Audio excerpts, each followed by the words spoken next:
Morning, folks. Uncle Bodie with Uncle Bodie's Homestead. Oh man, I tell you, this last few days, 4 or 5 days, have been rain, and I'm just trying to stay positive with that.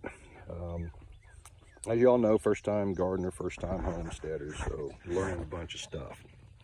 And yesterday I took the day off, and I was lazy. I needed to just wind down and sharpen my axe, and did a few little chores, took care of the rabbits, checked the garden. And yesterday when I checked the garden, my squash especially, I found 4 or 5 fruits that were rotting.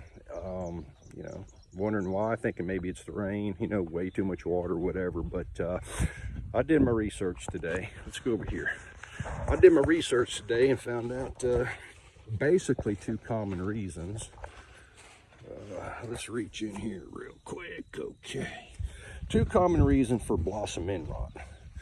Well, for all you new gardeners, what is it? You see that? That's blossom end rot. Okay, throw that back compost pile. What that is one of 2 things that are pretty consistent: lack of pollination, lack of calcium.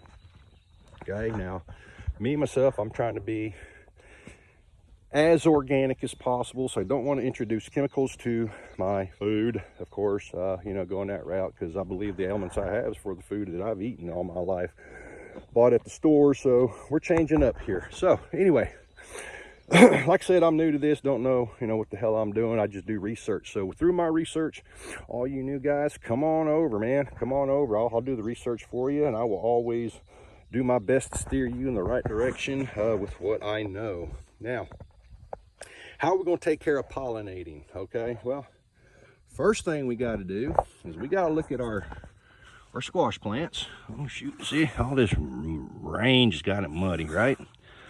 So we're going to look at our squash plants. And a female squash plant, of course, is the fruit, or a female flower is the fruit with a flower. A male, see if we can find one. A male is not, here we go, nothing but a stem.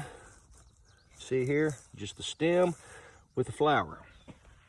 Now, see, we're losing some. We just lost that one right there. So what we're going to do is later on today, sun's going to come out, things are going to warm up, flowers going to open up, and we will act like we'll do the bee's job today, okay? And we will pollinate our squash to prevent the end rot. And so what that entails is, on the male, when you open up that flower, if you look inside there, I know, that's pretty common. That looks like a male part, right? All right, so later on today, we are going to pick that flower, take the petals off, expose the male parts, and we are going to go ahead and pollinate and introduce them to all the female parts. And you can see right there, right? Female parts. All that entails is just taking the petals off, exposing the pollen, getting there, and rubbing it. That's all you got to do. So we're going to try that first and see how that works. We'll be introducing calcium, and later on, not right now, because I want to try things one at a time to really get a feel for my ground, the nutrients in my ground. I've had it tested, everything's great, but again, you can't just leave it at that, is what I'm learning. You gotta feed, right? You gotta feed them. So that's what we're going to do today. And man, I don't know, homesteadandmatch.com. Alrighty, well, we'll get to it. All right, so guys, I decided I'm gonna go ahead and start pruning my squash plants, and I've read a couple different methods to do it, and I've tried one that I feel comfortable with. We're gonna do this again and prune off some of these leaves so we can get that airflow up underneath the plant, get some more sun in there. As you can see, this damage here, this isn't any bugs or anything. We had a hailstorm come through here last week, so we've been slowly cutting off the leaves that are damaged, really making the plants look healthy. Now, there are two trains of thought here. Let me get over here. 2 trains of thought on how to prune a squash plant.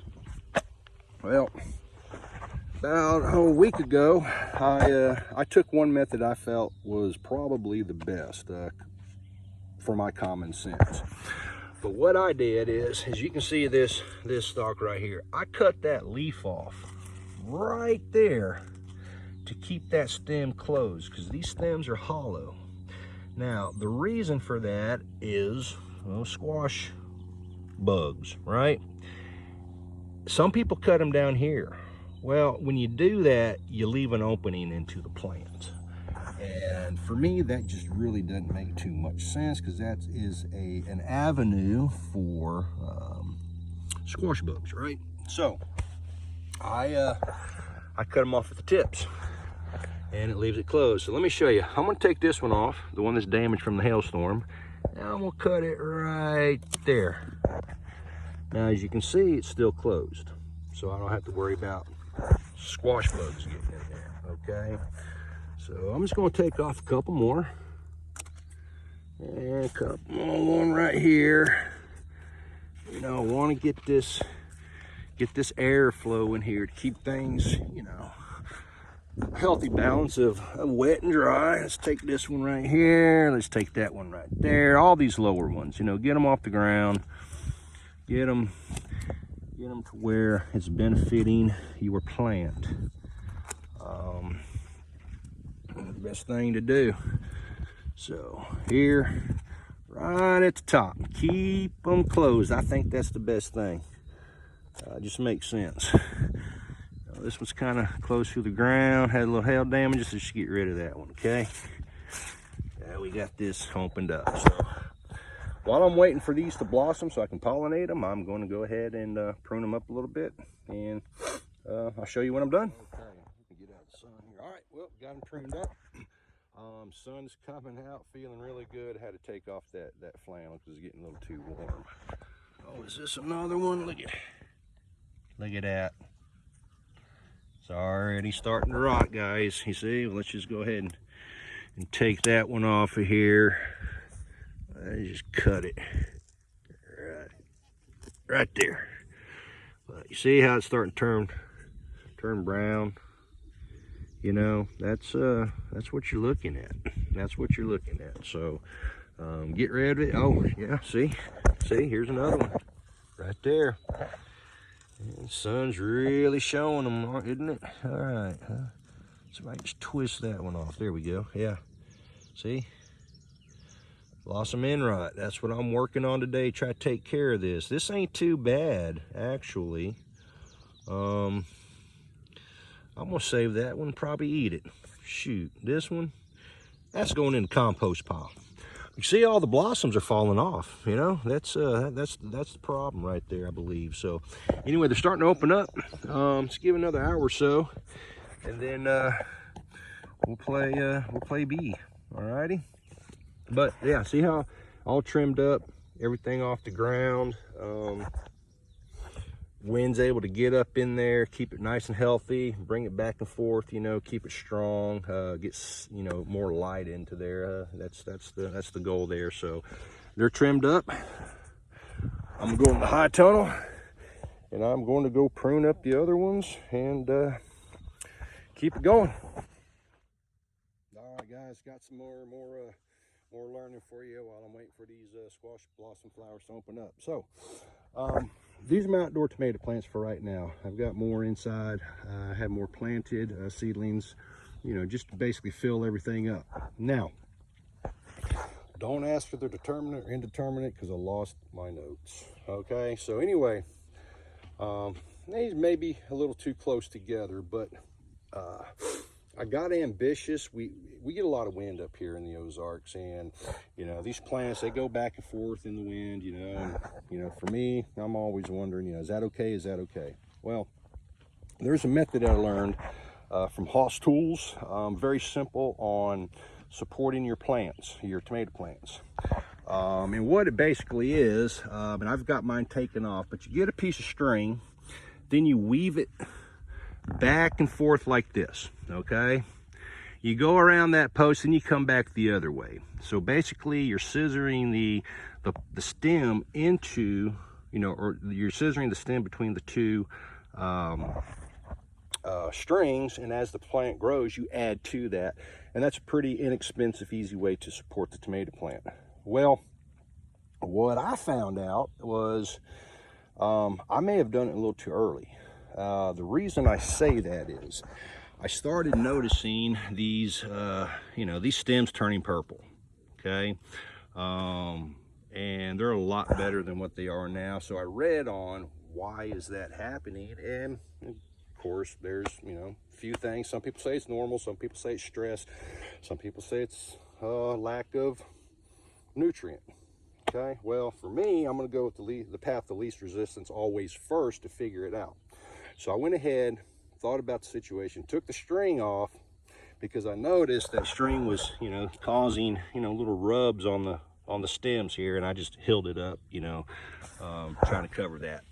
But when I took the string off probably 3 days ago, my plants look healthier. The purple is going away. As you can see, it is going away.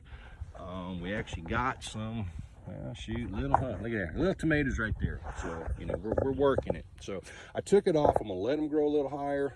I'm gonna try it again and go that method. So I think the problem was the stress that those strings have caused on a young plant. So I'm gonna maintain the process and system, just be a little bit more patient, and we'll see how it all goes, guys. All right, we're gonna wait for the squash blossoms to bloom, and they're blooming.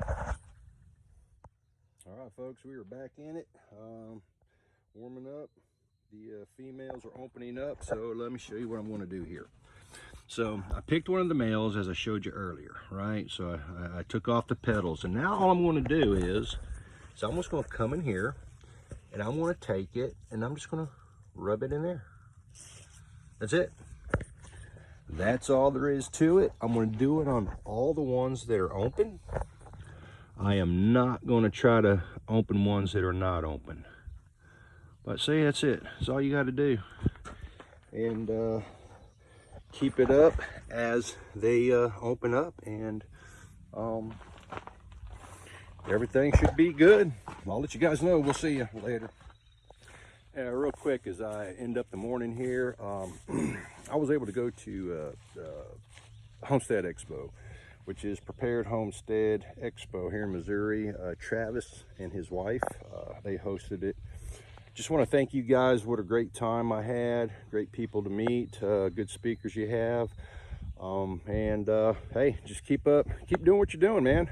You're reaching a lot of people. It's working, and I really enjoy it. Looking forward to seeing you guys later on. But then again, folks, the Prepared Homestead Expo, or the Prepared Homestead with Travis.